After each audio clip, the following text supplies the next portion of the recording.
Welcome back. We have our data, but it's still kind of dirty. I mean, we haven't really filtered. I only care about the stories with over 100 votes. And we also want a pretty way to display them. So let's work on that. I want to create a function, and we'll call it create custom Hacker News. And this create custom Hacker News is going to receive links and votes, which we have above over here. Now in here, what we're going to do is we're going to create a new Hacker News list that is empty to start off with. And for now, all I want to do is return the Hacker News list. But within this list, I only want to add the text and none of the HTML. So for example, for the links, we only care about the title. So how can we do that? We want to loop through some things. What we're going to do is say for, and we'll use enumerate here. So we're going to have an index and then an item. And in here, we're going to enumerate. Remember, we've seen the enumerate before, which gives us an index as well. And we're going to enumerate the links. And I'll show you why we want to enumerate in a second.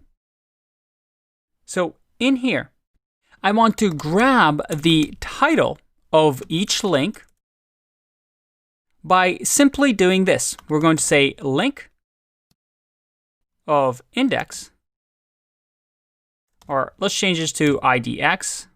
That's a little nicer. So we're going to grab the index of each link, and we can use something in Beautiful Soup called get text. And this is going to get the text inside of the tag. And just to get us started on this, I'm going to just simply say hackernews.append and add to the list the title. So let's see what happens when I call this. I'm going to say create custom Hacker News, and we're going to pass it the links and the votes. So let's save, run this. Oh, and it looks like I cannot spell enumerate here. So let's fix that. It should be enumerate with E. Let's try that again. All right, no errors, but we want to ideally print this. So let's just say print and see what we get.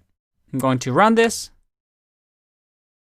All right, look at that. We have all of the texts, the titles of our links. That's great.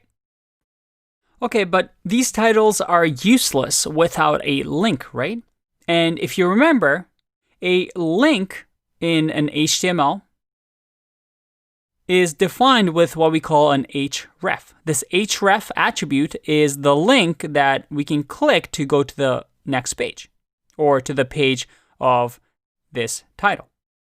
So we can also grab that and we can call it href, and this is going to equal links index. And this time around, we don't want to get the text. We want to get the attribute, right? So we can actually say dot get and then grab the href.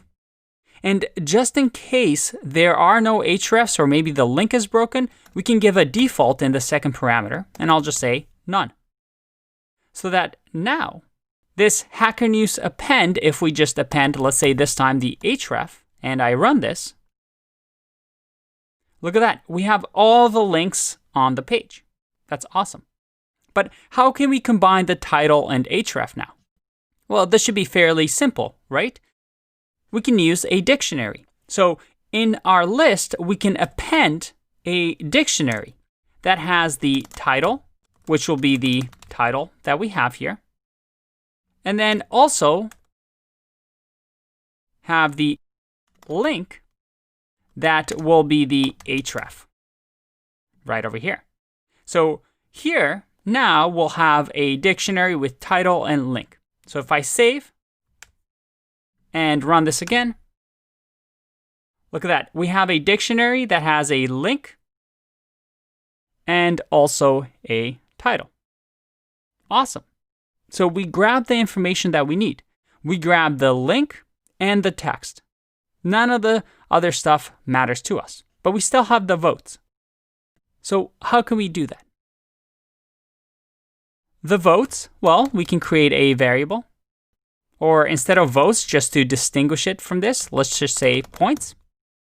And points is going to be, well, what are we going to do? We're going to grab the votes index. Remember, we're looping through this. And we're simply going to say get text. Now, let's see what we get initially when we do get text. So in here, I'm just going to print points and see what we get. And I'm going to remove the print from here just so we can focus on the points for now. So I'm going to save and run. All right, we get an error. We get all these points, but it looks like I get an error saying list index out of range. And this is a little gotcha that you're gonna have to sometimes debug when scraping websites. But essentially what happened here is there's a story, and this is a special one that actually doesn't have any votes, which is very rare on the front page of Hacker News. But this one over here doesn't have any votes. So essentially what it's saying is, I never grabbed the scores, the points of this. So we have technically more links than we have votes. So by the time we get to the last link here, well, the list of votes is one less. So it's going to say, hey, I'm trying to grab the votes at the very end, but there's no more votes. This list is shorter than the links list. So we can just do a quick check here to make sure that when we grab these things, that we only care about stories with votes. And luckily for us, this is why we want to check if a story is more than 100 points. The way we're going to do that, we're going to add an if statement right here. Now, before we add the if statement, we actually want to convert this into a number. So we can say, hey, if a story has more than 100 points, then we want to keep it and append it to our new Hacker News.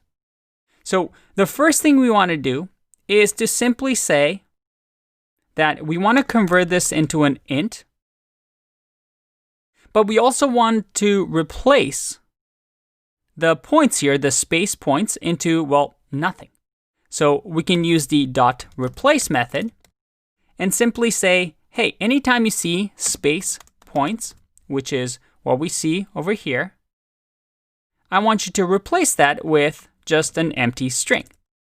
So this is going to return for us a string that is a number, and then convert it into an integer.